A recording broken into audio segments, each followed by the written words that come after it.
Happy Friday, everybody. Today we are looking at an Athearn mechanical reefer.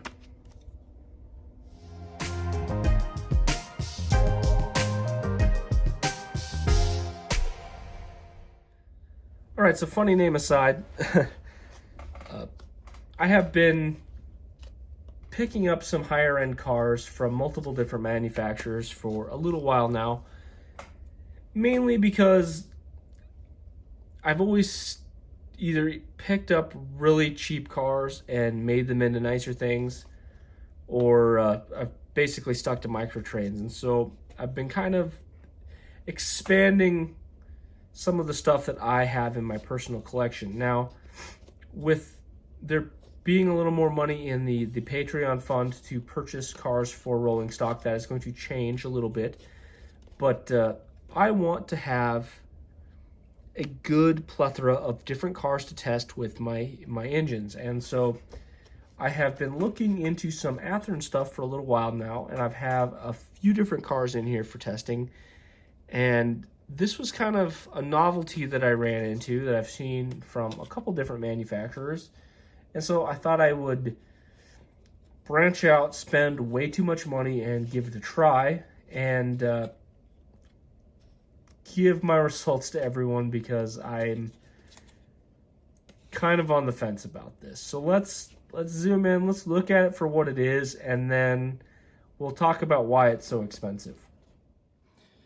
Okay, so now we're up close and personal, and I gotta say, the level of detail on this unit is something else. I was surprised when I got it, and just zooming in, especially when we get up to the door here on the right, the bolt rivet work on this is absolutely superb. All of the molding detail is so crisp and nice. And if you see down here just towards the bottom, on the left there, you'll see the added footstep. That wire is so thin, it is amazing. I can't tell you how nice this car looks from the outside. The paint is really drab and whatnot, and I'm sure that's just part of the car, but I'm just blown away with the level of detail as you move down this. Now, when we get to the door, just look at the locking mechanism, how it literally looks like you could actually unlock this door and open it up. It is just next level nice, and honestly, it should be for the price that you pay for these things. And all the words and numbers are nice and legible. As we continue down this side, the paint looks really nice as well. All that's nice and legible. And look at the mesh there, where the what I assume the refrigerator would function. Just, that is obviously molded in, and it looks like you could see through it. I can't tell you how nice this model really is. At a distance, it looks so real. Oops. Sorry about that. The one thing, I'm going to preface this with all of my not microtrains stuff. If it doesn't come with microtrains couplers, it is what it is. I wish they came with microtrains. I don't want to replace it on an expensive car. I will say, I've had better luck with the rolling stock with these couplers on it than the locomotives that I've had with these couplers. They do tend to work okay. For the most part, the hoses are high enough. They're not catching on any of my turnouts. And yes, I hate the exposed springs. You can see, if I zoom in here, the exposed spring on the coupler is just a terrible idea. I hate that. I have the same gripe with scale trains couplers. I hate it because anytime you go to do any kind of maintenance, you will pop that spring off and you'll never see it again. But this will bring me to a good point here. Let's just take a look at the end here. Just get an idea. I mean, same idea. Awesome detail. Great paint. And the brake wheel end is just as nicely detailed. I mean, just gorgeous work. Now, the roof is what it is, and we'll get to that in a second here. But the The bottom of this unit, as I set it on the rail, we will just take a look. All the separately applied detail on this is just next level, and it's kind of the shiny black plastic, which is unfortunate, so I'm going to add some supplemental light here, so just a moment. Not the best way to do this, but it does highlight all of the mechanical stuff under here that would work with the refrigerator as well as the brakes. And if you can't tell, these have metal wheel sets underneath them from the factory, and they have to. We'll get to that in a moment. But just spectacular detail underneath this, and honestly, for the price, any car asking this kind of price point should definitely have that kind of detail. Why is this car special compared to some of the other units that I've got? Well, one, it costs $65. And honestly, I shouldn't have paid it because this is a sound-equipped piece of rolling stock. And I have toyed with the idea of getting something like this. I've seen, the cattle cars and that type of stuff all have sound installed. And I thought I'll try this because I'm interested in some of the higher-end Athearn rolling stock. I've seen these in the $30 price point, and in that price category, these fit in much better. I think that compared to some of the other units in the $30 to $35 price range, these definitely fit right in. The level of detail is up there with some of the highest end cars that I've seen. But the extra $30 of premium that I paid on top of this for a decoder were not worth it. So after the fact, I believe this has a Soundtrax decoder installed. And frankly, this is one of the most annoying things I have ever put on my layout.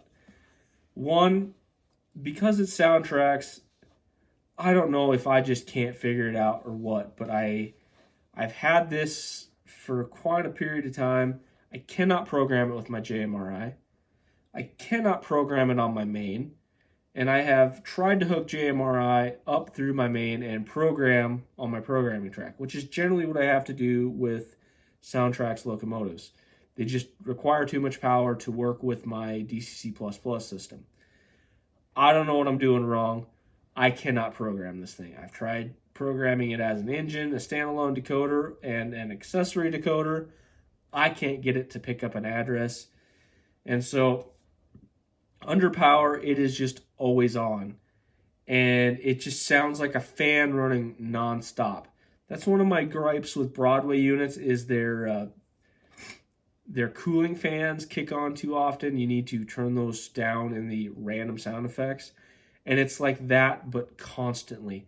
And the other thing that I hate about it is that's fine. I guess in certain circumstances, like you had a whole consist of these things, 20, 30 of them, just making the fan noise. It might be cool in certain situations. The problem is the pickups on it are so spotty. Every 3 or 4, intersections of track, the sound breaks up, has to reset and starts again. And it is just the most annoying thing I have ever heard. And I just cannot recommend this for anybody. I'm pressure testing my my GEVOs right now from Scale Trains. So I have my DCS51 on my main running that instead of on here. So what I'm going to do is I'm going to move this over to my main, and we're just going to listen to it for a second. All right, here it is running on the layout. And no way to turn that off because I can't really program a decoder number in it, so that just runs full steam all the time. And there we shut off. And just a light touch and it'll shut itself off.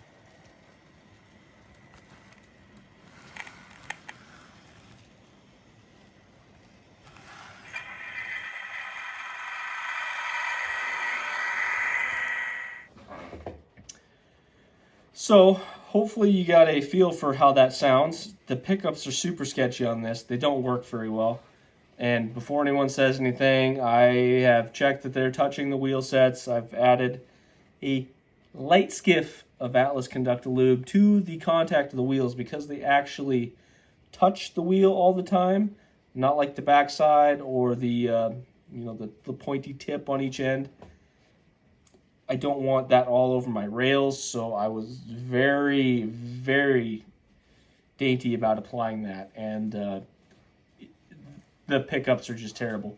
So not only is it loud and obnoxious, but it constantly stops, resets, clicks and pops and does whatever, and then the sound starts over again. So in this particular situation, absolutely 100% avoid the sound unit. I don't know why, unless there was really super specific situations why you'd want one of these, I would just pass on these. Plus, they're just too expensive. Now, without sound, we might be talking a different ordeal. The $30 to $35 ranges that I've seen these in various road names, road numbers on eBay, Lombard, Train World. Matter of fact, I got this one, I believe, off of Train World. I don't think that's a bad price, especially in today's world. Prices just keep going up. Inflation is what it is. And a lot of the other higher end units in that $30 range have less features than these. So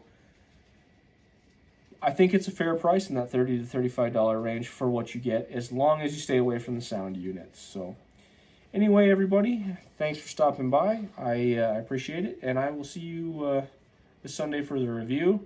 I'm excited about the FVM. I got a whole bunch to go over, especially about kind of what's coming for them with the scale trains units. So, yeah, have a good weekend. Bye now.